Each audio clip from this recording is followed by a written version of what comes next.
आज बनेवा मिनी समोसा। समोसा को ओडिया रे सिंगड़ा भी कहा जाए। मिनी समोसा थरे खाइला पर आउ बड़ समोसा को भूली गलिनी। तो चलंतु स्टार्ट करवा आज। एठी मु 2 कप मैदा नहीं जाइछि, तापर कला जीरा जुआणी को एमती घसिकी दे देइछि कारण अधिक टिके बास्ना हबो। लूण घी 2 चम्मच देकी भल्ला से मिक्स करि नेछि।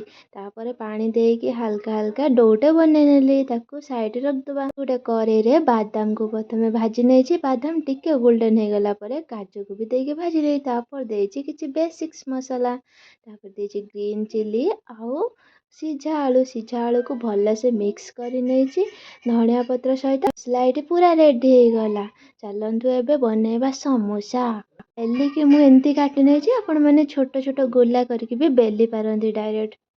तो एई भलिया शेप रे जदि आपण माने बनाउछंती तो समोसा एठी खास्ता हबार केही बंचै पारिबे। समोसा को जेतेबेले आमे तेल रे छाडी दाउ, तेल पूरा ठंडा हबा दरकार, कचोरी टाइप रा। जदि तेल गरम रोची ताले समोसा खास्ता हबनी। तो एठी देखि पारथुए तेल केते ठंडा अछि। आ एई स्टेप रे ही पकेबा दरकार।